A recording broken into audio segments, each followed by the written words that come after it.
PSJMD। चलिए एक रहस्यमयी कहानी की ओर लेकर चलता हूँ। हिमालय पर बसा रहस्यमयी शहर जहाँ कोई नहीं मरता।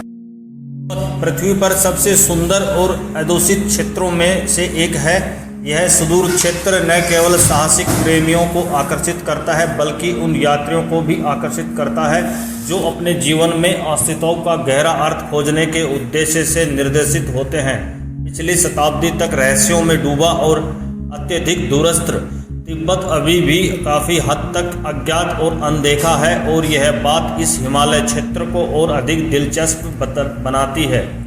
वह है इनसे जुड़े विभिन्न मिथक और किंवदंतियाँ। इस तरह के एक मिथक ने कई लोगों की रुचि पकड़ी है, जिससे विभिन्न बहसें, जांच पड़ताल और किताबें सामने आई हैं। कुछ ऐसी चीज़ें या घटनाएं हैं जो क्या हैं, क्यों हैं, इन सभी सवालों पर आज भी प्रश्न चिन्ह बना हुआ है। हिमालय के वादियों की एक ऐसे ही रहस्य का जिक्र आज हम आपके सामने करने जा रहे हैं, जिसके सामने विज्ञान ने भी घुटने टेक दिए हैं। हम यहाँ ज्ञानगंज मठ की बात कर रहे हैं। हिमालय में स्थित यह एक छोटी सी जगह है जिसे श्यांगला, संभाला और सिद्ध आश्रम के नाम से भी जाना जाता है।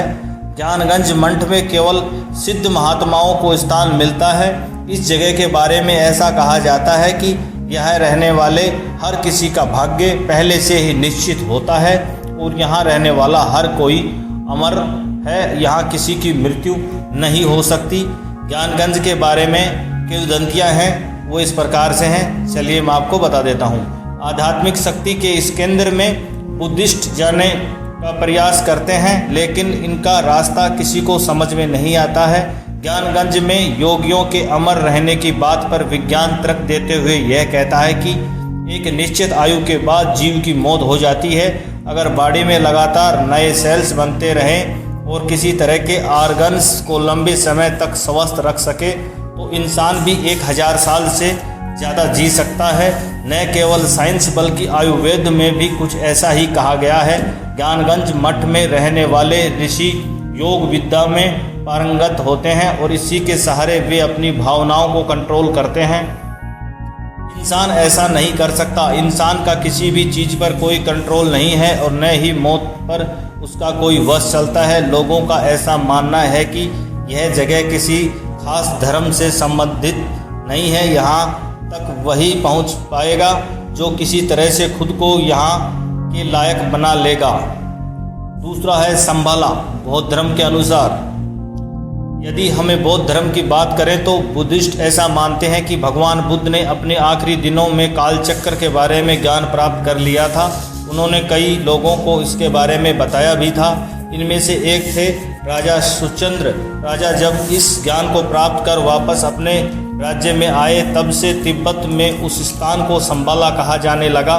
संभाला का मतलब है खुशियों का स्रोत। बौद्धों का मानना है कि संभाला दुनिया की गुप्त आध्यात्मिक शिक्षाओं की रक्षा करती है। इस पौराणिक भूमि तक पहुंचने के निर्देश कुछ पुराने बौद्ध धर्म ग्रंथों में दिए गए हैं।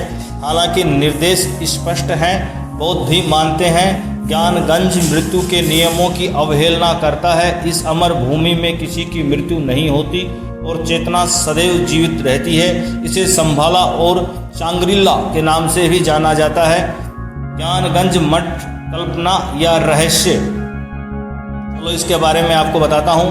प्राचीन ग्रंथों और मान्यताओं के अनुसार ज्ञानगंज 8 पंखुड़ियों वाले कमल की संरचना जैसा दिखता है। यह बर्फ के ढके पहाड़ों से घिरा हुआ है। जीवन का वृक्ष जो स्वर्ग, पृथ्वी और अधोलोक से जोड़ता है, उसके केंद्र में खड़ा है। जिन लोगों को ज्ञानगंज या संभाला को देखा है उनके लिए यह झिलमिलाता शहर है। इसमें रहने वाले अमर हैं जो दुनिया के भाग्य का मार्गदर्शन करने के लिए जिम्मेदार हैं। इन रहस्य में राज्य के भीतर रहते हुए सभी धर्मों और विश्वासों की आध्यात्मिक शिक्षाओं की रक्षा और पोषण करते हैं। दूसरों के प्रति अपनी बुद्धिमत्ता का पालन करते हुए वे अच्छे के लिए मानव जाति की नीति को प्रभावित करने का काम करते हैं। तिब्बती बौद्धों का मानना है कि दुनिया में अराजकता कि जब तक अति हो जाएगी तब इस विशेष भूमि के 25वें शासक पृथ्वी को